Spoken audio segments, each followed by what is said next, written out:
Quanto tempo é breve? Muito? Pouco?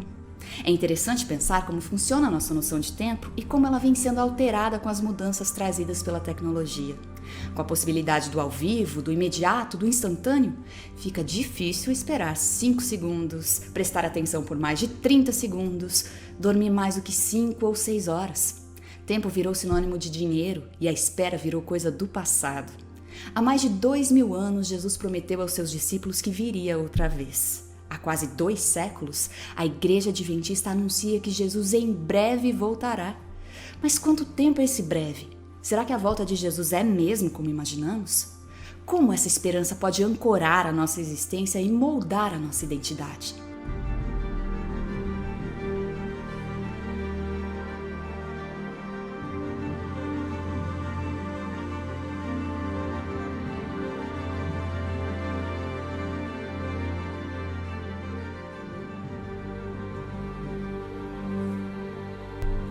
Esta é a série de conferências online sobre eventos finais promovida pela editora Safeliz. E para conversar conosco sobre a segunda vinda de Cristo, temos o privilégio de receber o pastor Mark Finley, teólogo e evangelista internacional que dedicou sua vida a anunciar essa mensagem. Pastor, muito obrigada por participar dessa entrevista. Nós, adventistas do sétimo dia, nós cantamos que Jesus em breve virá. Mas será que ainda acreditamos nisso? Bem, se acreditávamos que Jesus estava voltando em 1844, está mais próximo agora, Larissa, do que estava para eles. E você sabe que é uma pergunta interessante. Eu acredito que, se você estudar a Bíblia, era a intenção de Deus que cada geração vivesse em prontidão para a segunda vinda de Cristo. E o único jeito de estar pronto é se preparar e permanecer pronto. Eu acho que há 2 aspectos disso. Primeiro, a volta de Cristo a este mundo é uma verdade fundamental delineada nas Escrituras. Na verdade, a Bíblia menciona a segunda vinda de Cristo cerca de 1.500 vezes na Bíblia, a cada 8 profecias no Antigo Testamento. Deixe-me voltar e dizer isso de outra forma. Para cada profecia do Antigo Testamento que fala sobre a primeira vinda de Cristo, há 8 que falam sobre a segunda vinda. Uma vez a cada 25 versos no Novo Testamento fala sobre a segunda vinda de Cristo. Portanto, o primeiro aspecto, a resposta para a sua pergunta, é que Deus deseja que cada geração antecipe e espere ansiosamente pela sua vinda. Mas os sinais de que os tempos que vemos no nosso mundo hoje indicam que sua vinda está muito, muito mais próxima do que poderíamos sequer imaginar. Com isso, eu quero dizer que eu acho que há realmente 2 aspectos. Um é a proclamação do Evangelho.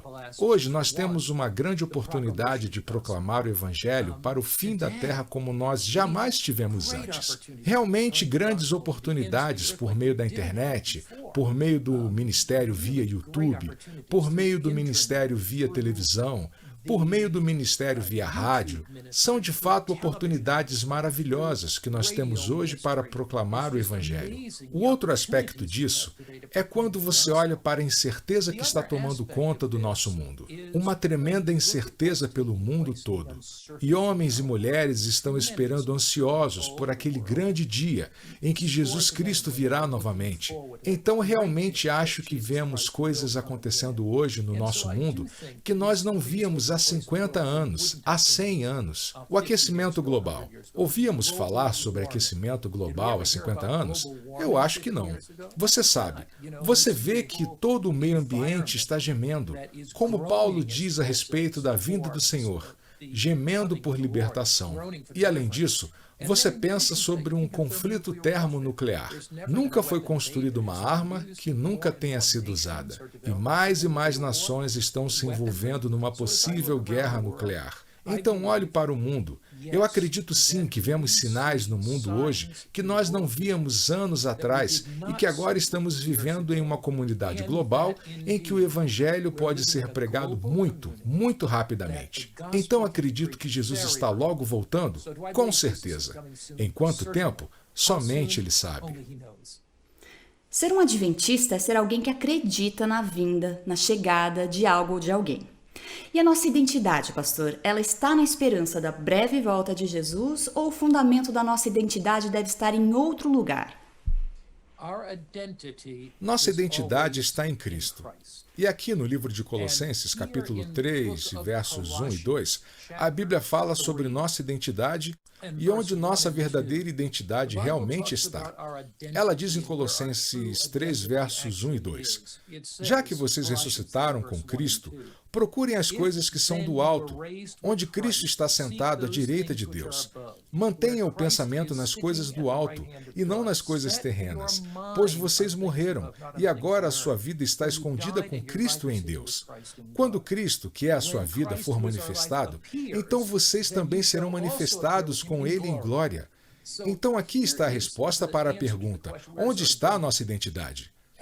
Como verdadeiros crentes comprometidos com Jesus, nossa identidade está em Cristo. A afeição que está em nosso coração, o amor, os anseios, a paixão, tudo isso está com Cristo. Não somos, ou melhor, o mundo não nos prensa em seu molde. Nós somos cidadãos do reino de Deus, aguardando ansiosamente o momento da volta de Cristo. Sabe, é interessante. Há alguns anos, H.M.S. Richards, pregador da Voz da Profecia, estava pregando sobre a segunda vinda de Cristo. Ele estava pregando sobre os sinais dos tempos e havia um senhor já idoso no auditório. Era uma reunião evangelística. E aquele idoso senhor ficou em pé e disse: Pastor Richards, nós temos falado sobre a volta de Cristo por anos a fio. Jesus talvez não venha tão logo assim. E o velho Richards sorriu para aquele homem e disse: Senhor, julgando pela sua idade. Porque aquele homem tinha dito: Cristo pode não vir nos próximos 100 anos. E o velho Richards, sábio pregador que ele era, olhou para aquele homem e disse: Senhor, não vai ser 100 anos para o Senhor, julgando pela sua idade.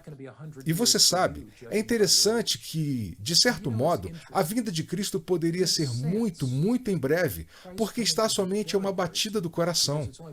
Você sabe, se eu morrer, a próxima coisa que verei é a vinda de Cristo.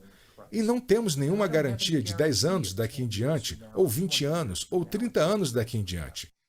De certa forma, o atraso da volta de Cristo nos insta a estar prontos para Ele, para a sua vinda.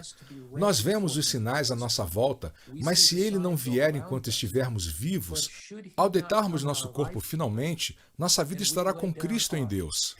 E o que veremos ao despertar é a volta dele. Portanto, vivemos com esse senso de expectativa, vivemos com esse senso de excitação, vivemos com esse senso de urgência em relação à volta de Cristo, porque somos adventistas. E é assim, o mundo está procurando por esperança. E que melhor esperança do que esse mundo não ser destruído por uma guerra nuclear? Nós não somos chamados a viver em um outro lugar para passar fome. Não seremos destruídos pela Covid-19 ou por qualquer outro desastre natural. Somos adventistas. Nós temos esperança. Nós cremos nas palavras de Jesus. Quando Jesus disse: Não se turbe o coração de vocês, creio em Deus, creio também em mim. Na casa de meu pai há muitos aposentos. Se não fosse assim, eu lhes teria dito: Vou preparar-lhes lugar. Nosso grande anseio é ver Jesus voltando, e essa é a nossa esperança. Pastor Finley, nós ouvimos muito dos pregadores que devemos trabalhar para acelerar a volta de Jesus. Mas isso me parece um pouco confuso, afinal, Deus é soberano e tem um tempo preciso para tudo. Jesus veio ao mundo na plenitude dos tempos e certamente voltará quando for a hora. Então, é mesmo possível apressarmos a volta de Jesus?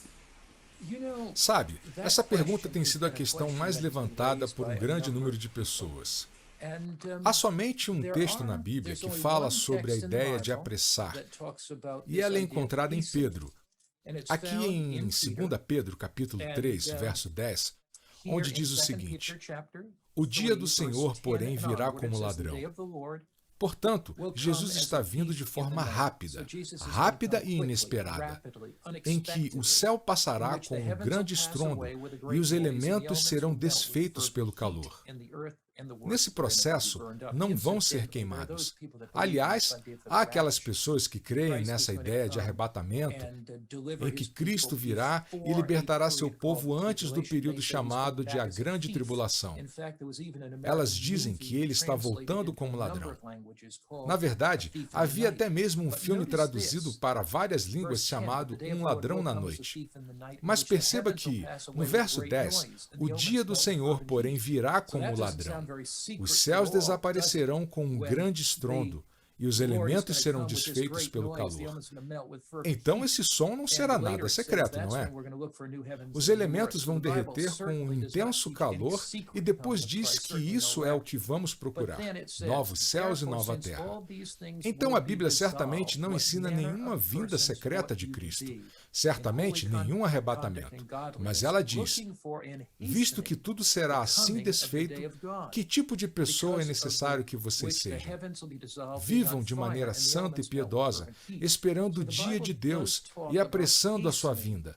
Naquele dia, os céus serão desfeitos pelo fogo e os elementos se derreterão pelo calor. Então a Bíblia fala em apressar a volta de Cristo. Ellen White, também no livro O Desejado de Todas as Nações, fala sobre o fato de que levar o Evangelho a todo mundo, e isso é quase uma citação exata, ao levar o Evangelho ao mundo, está em nosso poder apressar a volta de Jesus.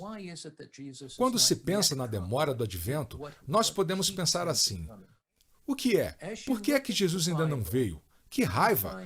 O que o impede de voltar? Quando você se volta para a Bíblia, você percebe que há realmente 3 aspectos a respeito disso. E se qualquer um deles for enfatizado, os outros podem tirar você da rota. Todos esses 3 devemos manter isso em mente. Número 1, é um princípio chamado a colheita. Nós encontramos isso em Marcos 4 e em Apocalipse 14. Em Marcos 4 ele diz, logo que o grão fica maduro, o homem lhe passa a foice. Em Apocalipse 14, após a descrição das 3 mensagens angélicas, nos versos 6 a 12, você vai ao verso 14 e ele diz que haverá uma colheita de grãos dourados e uma colheita de uvas gloriosas. Então o mundo todo será levado a decidir. E cada ser humano tomará uma decisão a favor ou contra Cristo. Portanto, a ideia de colheita é que nós, indo a Cristo, revelamos a graça de seu caráter, o amor de Jesus pelos outros. Em toda a Bíblia, há essa ideia amarrada de desenvolver o caráter para a vinda de Cristo. Deixe-me apenas compartilhar 2 passagens, Larissa. Então poderemos ter isso mais claro em nossa mente. 1 João capítulo 3, versos 1, 2 e 3. Vejam como é grande o amor que o Pai nos concede. Sermos chamados filhos de Deus, o que de fato somos. Por isso o mundo não nos conhece, porque não o conheceu. Amados, agora somos filhos de Deus. Quando somos filhos de Deus? Agora mesmo, ao irmos a Cristo. Agora mesmo somos filhos de Deus. E ainda não se manifestou o que havemos de ser, mas sabemos que quando Ele se manifestar, seremos semelhantes a Ele, pois o veremos como Ele é. Todo aquele que nele tem essa esperança, purifica-se a si mesmo, assim como Ele é puro. Portanto, agora somos filhos de Deus, mas ao irmos a Jesus, Ele trabalha em nossa vida. E a esse processo chamamos santificação. Há um mundo que espera e há um universo que nos assiste. Revelamos sua graça, seu amor, seu caráter. Tito capítulo 2. Perceba que estou apontando para esse caráter, ao nosso caráter que revela Jesus aos outros. Amarra toda a Bíblia à segunda vinda de Cristo. Tito capítulo 2. Note o que ele diz. Porque a graça de Deus se manifestou salvadora a todos os homens. Esse é o verso 11. Aguardamos, verso 13, a bendita esperança. Essa é a segunda vinda de Cristo e a gloriosa manifestação do nosso grande Deus e Salvador Jesus Cristo. Ele se entregou por nós, a fim de nos remir de toda a maldade e purificar para si um povo particularmente seu, dedicado à prática de boas obras. Então, observando esses 3 aspectos da demora do advento, 3 aspectos têm a ver com a urgência da vinda de Cristo. Primeiro, Jesus está ansioso por um povo que, antes de uma espera mundial, no universo universo que nos observa revele sua bondade, sua graça e seu amor. Segundo aspecto, quando você pensa em Sodoma e Gomorra, percebe que Deus permitiu que Sodoma e Gomorra continuassem por um tempo. Mas quando os pecados acumulados alcançaram certa medida, Deus disse, basta. E o juízo de Deus caiu sobre eles. Olha para os dias de Noé. Deus permitiu que Noé pregasse por 120 anos. Mas então, quando a quantidade de pecados acumulados atingiu certa medida, Deus disse, basta. Você olha para a Babilônia, e Belsazar estava tendo um banquete, e Amão escreve na parede, Mene, Mene, Tekel, Parsim. Foste pesado na balança e achado em falta. Então, um aspecto desse princípio da colheita é desenvolvido por parte do povo de Deus de seu amor profundo por Jesus. Um comprometimento tão forte que nada poderá quebrá-lo, pois estão totalmente comprometidos com Cristo. E se o tempo passou, outros 100 anos, ou 200 anos, ou 500 anos, nada poderia quebrar a lealdade deles a Jesus. O amor de Jesus preenche a vida deles. Mas, por outro lado, continue o justo a praticar a justiça. Continue o santo a santificar-se. Continue o injusto, Apocalipse 22, 11 e 12, a praticar a injustiça. Então, por outro lado, há um desenvolvimento do egoísmo, da amargura, do ressentimento, da ira, do ciúme, da inveja, da cobiça, do caráter de Satanás. Essa é a segunda parte, e os pecados acumulados chegam a isso. O terceiro aspecto está em Mateus 24, verso 14. E esse evangelho do reino será pregado em todo o mundo como testemunho a todas as nações, e então virá o fim. E assim o povo de Deus é preenchido com o amor de Deus, investido com o poder do Espírito, em um momento de maldade no mundo, saindo a pregar o evangelho para que Jesus volte. Então nós podemos apressar a volta de Cristo? Por meio da graça de Jesus, por seu poder e no amor de Jesus. A resposta a essa pergunta, de acordo com a Bíblia, Larissa, é sim. Sabe, pastor, às vezes eu tenho a impressão de que quando o assunto é anunciar a volta de Jesus, nós estamos perdendo o foco. Porque ao invés de trazer mais irmãos para a casa do Pai, começamos a tratar a volta de Jesus como uma meta, um objetivo que podemos alcançar. Algo sobre o qual possamos dizer, viu? Estive sempre certo. Mas será que é isso mesmo? Qual deve ser a nossa verdadeira motivação para crer, aguardar e anunciar a segunda vinda de Jesus? Eu acho que pode haver várias motivações, Larissa. Uma motivação é esta. Quando olhamos para o mundo, vemos fome, vemos dor no coração, vemos tristeza, vemos desapontamento. Você nem precisa ligar a televisão também, muito antes de saber que criancinhas choram de fome. Você não precisa ligar a televisão para saber do próximo terremoto e quais vilas estão destruídas. E pensamos em nosso mundo de sofrimento e morte, de doença, de desastre, de caos e confusão, de pandemias e pestes. Nós sabemos que uma das grandes motivações para Jesus voltar é que este mundo de doença e sofrimento acabe, não apenas por nossa causa, mas por causa de Jesus. Porque não importa quanto sofrimento presenciemos e como nosso coração seja tocado com tanto sofrimento, Jesus vê tudo. Ele vê a crueldade, ele vê a injustiça, ele vê a guerra, ele vê a doença, ele vê a pandemia. E então o coração de Jesus se parte por isso. E você diz, então por que ele não vem? Por que ele não vem? Então a Bíblia diz que ele está sofrendo muito, não desejando que ninguém pereça.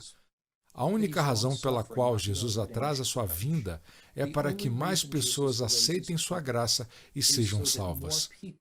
O diabo disse que Deus é injusto, que Deus é um juiz vingativo, que Deus é um tirano irado. E Deus deseja que o povo na terra diga que seu modo de vida é melhor. Acho que algumas pessoas entendem mal, e elas dizem, a segunda vinda de Cristo depende de todos nós. De jeito nenhum. Ela depende do Espírito Santo trabalhando no mundo e também por nosso intermédio.